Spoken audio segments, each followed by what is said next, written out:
కాదు. ఇక కులగణన చేసి నివేదిక సమర్పించాలని తెలంగాణ సర్కారుకు హైకోర్టు ఆదేశాలు. బీసీ కులగణన తర్వాతే పంచాయతీ ఎన్నికలు, 3 నెలల్లో బీసీ కులగణన. సో ఇక్కడ ఇంకో అంశం చెప్పాలనుకుంటున్నా, ఒకసారి డీటెయిల్గా చూసిన తర్వాత మీకు చాలా క్లియర్గా చెప్తాను నేను. తెలంగాణలో బీసీ కులగణనకు సంబంధించి హైకోర్టు కీలక ఆదేశాలు జారీ చేసింది. 3 నెలల్లో బీసీ కులగణన పూర్తి చేయాలని రాష్ట్ర ప్రభుత్వాన్ని ఆదేశించింది. బీసీ కులగణన చేసి నివేదిక సమర్పించాలని ప్రభుత్వానికి హైకోర్టు స్పష్టం చేసింది. రాష్ట్రంలో బీసీ కులగణన చేపట్టాలని ప్రభుత్వానికి ఆదేశించాలని బీసీ సంఘం నేత ఎర్ర సత్యనారాయణ 2019లో హైకోర్టు పిటిషన్ దాఖలు చేశారు. ఎప్పుడు దాఖలు చేసిండు? 2019లో దాఖలు చేసిన పిటిషన్ని. ఈ పిటిషన్పై హైకోర్టులో పలుమార్లు వాదనలు జరిగాయి. తాజాగా ఈ పిటిషన్పై మంగళవారం సెప్టెంబర్ 10వ తేదీన తెలంగాణ హైకోర్టు ప్రధాన న్యాయమూర్తి బెంచ్ విచారణ చేపట్టింది. ఈ సందర్భంగా పిటిషన్ తరపు న్యాయవాది నాగుల శ్రీనివాసులు యాదవ్ వాదన వినిపించారు. బీసీ కులగణనపై సుప్రీంకోర్టు ఉత్తర్వులు ఉన్నాయని అన్నారు. అయితే ఈ పిటిషన్పై గత విచారణ సందర్భంగా ప్రభుత్వ వైఖరి ఏమిటో చెప్పాలని హైకోర్టు ఆదేశించిన సంగతి తెలిసిందే. ఈ క్రమంలోనే ఈరోజు విచారణ సందర్భంగా ప్రభుత్వం తరపున హాజరైన అడ్వకేట్ జనరల్ సుదర్శన్ రెడ్డి ప్రభుత్వ కులగణన చేపట్టేందుకు సిద్ధంగా ఉందని చెప్పారు. ఈ క్రమంలోనే 3 నెలలు బీసీ కులగణన చేపట్టాలని నివేదిక తమకు సమర్పించాలని హైకోర్టు ప్రధాన న్యాయమూర్తి ధర్మాసనం రాష్ట్ర ప్రభుత్వం ఆదేశించింది. సో మేము అడిగేది ఏంటంటే, దయచేసి కాదు, ఇది మా డిమాండ్. మేము ఏం డిమాండ్ చేస్తున్నాం ప్రభుత్వాన్ని, మీరు కులగణన చేపట్టండి. మీరు చెప్పిన మాట ఏంది? కులగణన చేపడతామని. రాహుల్ గాంధీ చెప్పిన మాట ఏంది? కులగణన చేపడతామని. అంటే ఏ కులాల వాళ్ళు ఎంత ఉన్నారనేది ఇప్పుడు మీరు చూస్తే, ఇందాక నేను చెప్పిన మీకు ఇదే తీసుకుందాం ఎగ్జాంపుల్గా, మంత్రివర్గమే తీసుకుందాం. తెలంగాణ రాష్ట్రంలో బీసీలు ఎంతమంది ఉన్నారయ్యా అంటే, బీసీలు 60 నుంచి 70% మంది ఉంటారు. 60 నుంచి 70% మంది బీసీలు ఉంటారు. ఇక ఎస్సీలకు సంబంధించి మనకు తెలిసిందే, ఇప్పుడు ప్రజెంట్ 20% ఉన్నారేమో, 20-21% వాళ్ళ శాతం ఉంటుంది. ఎస్సీలకు సంబంధించి సుమారుగా 12-15 వరకు వాళ్ళది ఉంటుంది. అంటే నేను ఎక్కువనే చేస్తాను ఇంకా. ఓకే, ఇంకా ఓసీలకు సంబంధించి చూస్తే కనుక మొత్తం అన్ని సామాజిక వర్గాలు కలిపి 6% ఉంటాయి. 6 నుంచి లేదా 7% అంతే బీసీలు, ఎస్సీ ఎస్టీలు, ఓసీలు. మైనార్టీలకు సంబంధించి 4% ఉంటారు కావచ్చు. మైనార్టీల నుంచి 4 నుంచి 6% వాళ్ళు ఉంటారు కావచ్చు.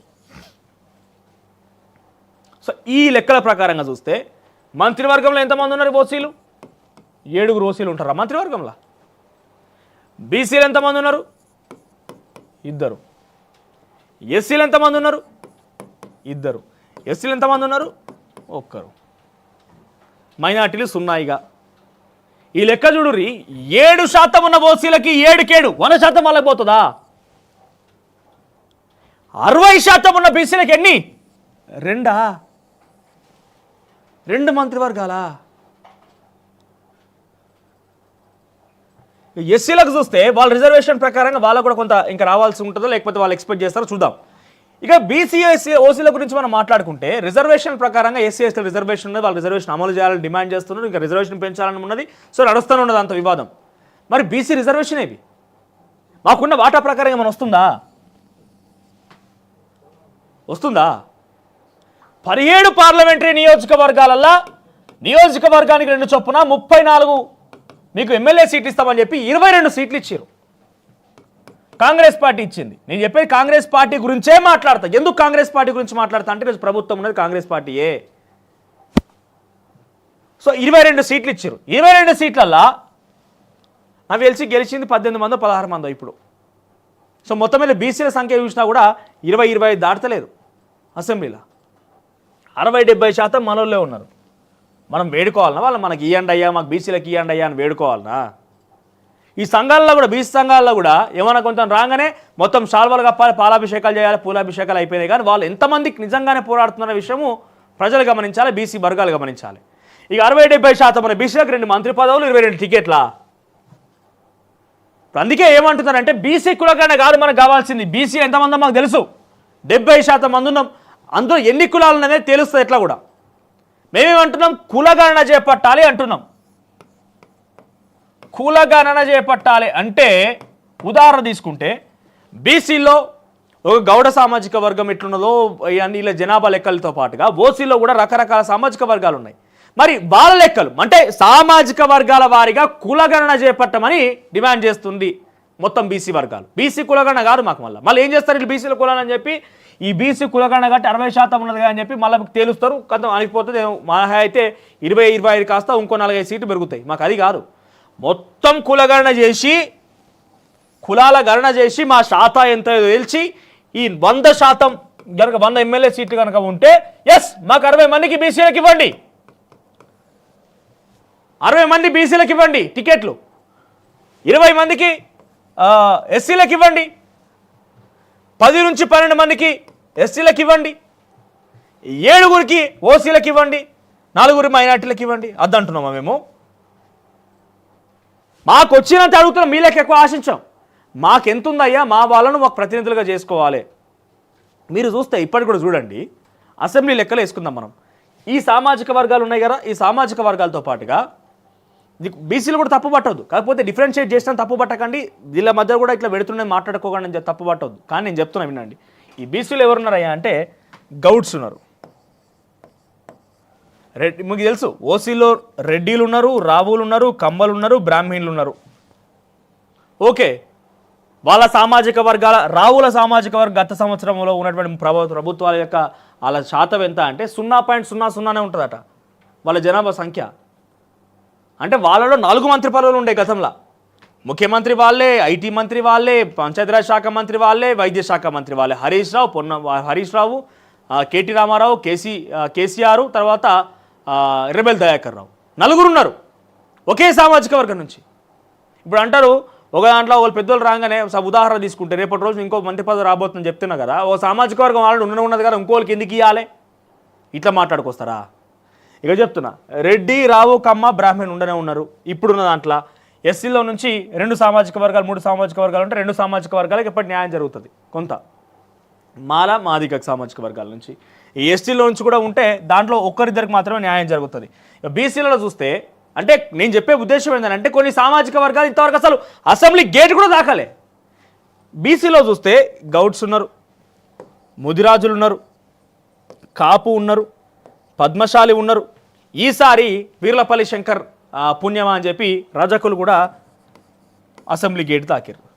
ఇంకిదే సామాజిక వర్గాలలో చారి, వడ్రంగి వీళ్ళు కూడా గత ప్రభుత్వంలో ఉన్నటువంటి ఎవరు మరుస్తున్న చారితో అసెంబ్లీ గేట్ దాకారు.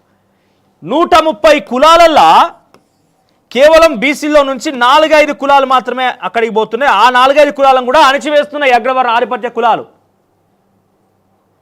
అగ్రవర్ణ ఆధిపత్య కులాలు వాళ్ళు కూడా అణిచివేస్తున్నాయి. బీసీ ముఖ్యమంత్రి, ఎస్సీ ముఖ్యమంత్రి, ఎస్టీ ముఖ్యమంత్రి అనేది కలనే ఇక ఇలా కొనసాగుతూ పోతే మన హక్కులు మనం సాధించుకోవాలన్నప్పుడు మనం ఐక్యంగా ఉండి మన దాంట్లో నుంచి ఒక పెద్ద మనిషిని పెట్టుకోవాలి. అయితే ఇక్కడ మీరు చెప్తున్న 130 కులాలలో 4-5 కులాలు మాత్రమే కనీసం అసెంబ్లీ గేట్ని టచ్ చేయగలిగినాయి. ఇంకా సుమారుగా 125 కులాలు కనీసం వాళ్ళకు ప్రాతినిధ్యం లేదు, వాళ్ళకు తరపున అసలు సమస్య చెప్పేటోళ్ళు లేరు, వాళ్ళ గురించి పట్టించుకునేటోళ్ళు లేడు. ఏడ మరి ఇంకా సామాజిక న్యాయమే? ఇది డెమోక్రసీయా? ఇది సామాజిక న్యాయమా? సామాజిక సమతుల్యత పాటిస్తున్నాం, ప్రజాప్రభుత్వం. ఏం మాటలన్నా ప్రజాప్రభుత్వం అని చెప్పాల్సిన సామాజిక సమతుల్యత అనేది? మీరు దయచేసి రాష్ట్ర ప్రభుత్వం కులగణన చేపట్టండి. కులగణన చేపట్టిన తర్వాతనే మీరు స్థానిక సంస్థల ఎన్నికలు పెడతారా, ఇంకేది పెడతారో పెట్టండి. ఇదొక అంశం. ఇక నెక్స్ట్ థింగ్, ప్రభుత్వానికి కన్ఫైన్గా మనం మాట్లాడుకుంటే కనుక స్థానిక సంస్థల ఎన్నికలు. స్థానిక సంస్థల ఎన్నికలు ఎప్పుడు జరగబోతున్నాయి రాష్ట్రంలో అని అంటే ఇంకొక 4-5 నెలలు పట్టే అవకాశం ఉన్నది. కులగణన చేపట్టిన తర్వాతనే చేయాలి. ఇక్కడ ఇందాక మనం చూసినాం కదా, పేపర్లో కూడా ఉన్నది. ఇక్కడ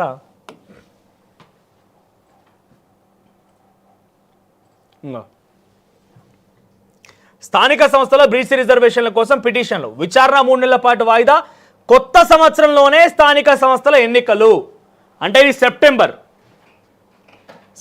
అంటే పూర్తిగా జనవరి ఫిబ్రవరి కల్లా ఎలక్షన్స్ వచ్చే అవకాశం. అవసరమైతే అది మార్చ్ మే పోయినా ఆశ్చర్యపోకండి. ఎన్నికలు వస్తున్నాయంటే ఈ ప్రభుత్వం ఏర్పాటైంది ఎప్పుడు? డిసెంబర్ 7, 2023 రోజు ప్రభుత్వం ఏర్పాటైంది. అంటే స్థానిక సంస్థల ఎన్నికలు జరిగేసరికి సంవత్సరం కాలం పూర్తయిపోతుంది. ఈ సంవత్సరం కాలంగా ఉన్నటువంటి వాళ్ళ యొక్క రిజల్ట్ ఏదైతే ఉందో ఇది రెఫరెండం కాబోతోంది స్థానిక సంస్థల ఎన్నికలకి. మరి స్థానిక సంస్థలకి, గ్రామ పంచాయతీలకి రేవంత్ రెడ్డి సర్కార్ ఏం చేసిండయ్యా అంటే సర్పంచ్లను తీసేసి స్పెషల్ సెక్రటరీలని, స్పెషల్ ఆఫీసర్లను పెడితే వాళ్ళు కనీసం విలేజ్లకు వచ్చిన పాపాన పోలేదు. రుణమాఫీకి సంబంధించిన అంశం మీరు చూస్తూనే ఉన్నారు ఏం జరుగుతుంది, ఏం కథ అనేది. రైతు భరోసా అనేది పైన అటక లేదు, అటకెక్కిచ్చారు, దొరుకుతలేదు కూడా. ఎక్కడో విషయం తెలుస్తలేదు అసలు రైతు భరోసా అనేది. ఆ ముచ్చట తెలుస్తుంది, దాని జోలే లేదు. ఇంకేమున్నది, ఊళ్ళలో పోతే బీసీ బంధు పోయింది, దళిత బంధు పోయింది. వాళ్ళ కమిషన్లు తిని వాళ్ళు బాగా బలిసిర్రు. జస్ట్ నేను మాట్లాడుతున్నా, డెఫినెట్గా నా తెలంగాణ భాష నేను మాట్లాడే తప్పేమున్నది. వాళ్ళు కమిషన్ బాగా బలిసిర్రు. వీళ్ళు వచ్చేసరికి వీళ్ళు మొత్తానికి ఇవ్వకుండా వీళ్ళు ఇంకా బలుస్తున్నారు. వాళ్ళు పోయి వీళ్ళు వచ్చే డామ్ మార్పేం రాలేదు, ఉత్తదే అంతా. బీసీ బంధు పోయింది, దళిత బంధు పోయింది, ఊరల రైతు భరోసా పోయింది, రైతు రుణమాఫీకి సంబంధించి చూస్తూనే ఉన్నాం.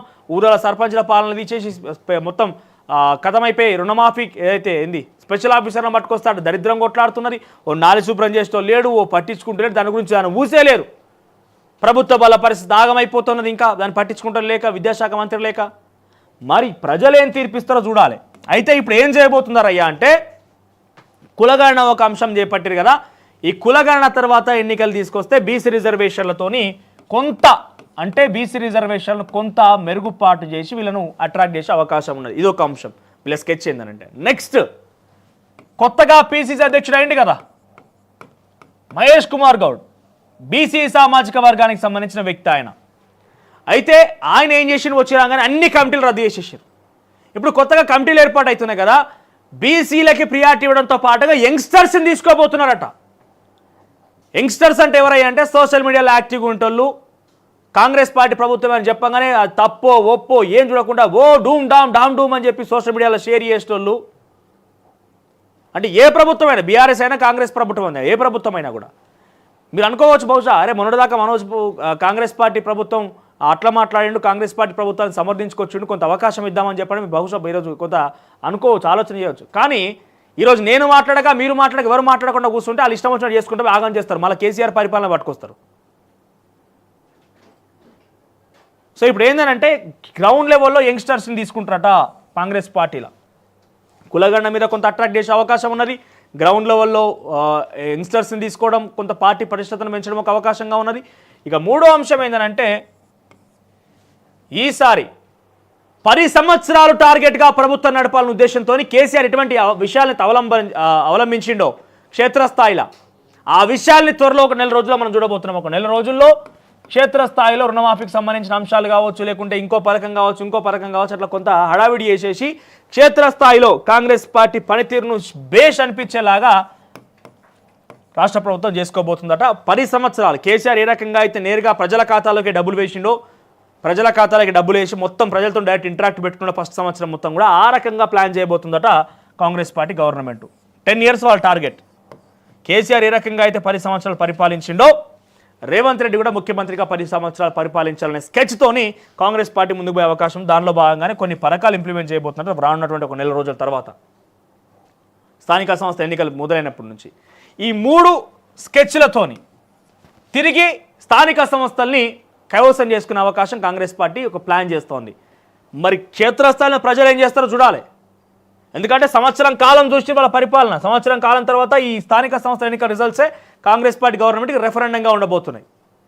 మరి ఈ ఎన్నికల్ని ఏ రకంగా కాంగ్రెస్ పార్టీ ఎదుర్కొంటో చూడాలి. ఎందుకంటే సంవత్సరం కాలం పాటుగా ఏ స్థాయిలో తరచు ప్రజల మద్దతు కూడగట్టిండో, ఇప్పుడు అదే స్థాయిలో ప్రజలు కొంత విభేదిస్తున్నారు కూడా.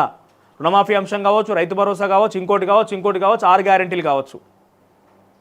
సో వీటన్నిటి విషయంలో కొంత వ్యతిరేకత ఎదుర్కొంటుంది కాబట్టి వాటి నుంచి బయటపడేందుకు ఈ స్కెచ్లు రెడీ చేసి పెట్టుకుంటుందట. ఈ స్థానిక సంస్థల ఎన్నికలు రిఫరెండం కాబోతున్నాయి. దాని నుంచి ఒక 10 సంవత్సరాల పాటుగా, ఎందుకంటే ఇక్కడ ఇప్పుడు ఎవరు గెలుస్తారో మళ్ళీ వచ్చే 5 ఏళ్ల ఎన్నికలకు కూడా వీళ్ళే ఉంటారు సర్పంచ్లుగా, జెడ్పీటీసీలుగా, ఎంపీటీసీలుగా. మళ్ళీ వీళ్ళు చెప్తేనే నడవాలి పనాడ. అసెంబ్లీ ఎన్నికల వీళ్ళ పని ఎక్కువ ఉంటుంది కాబట్టి ఇక్కడ ఆచితూచి అడుగు వేయాలని ఒక ఆలోచన కాంగ్రెస్ పార్టీ ప్రభుత్వం చేస్తున్నదట. చూద్దాం మరి ఏమవుతుందో, ప్రజలు ఎంత మేర యాక్సెప్ట్ చేస్తారనేది.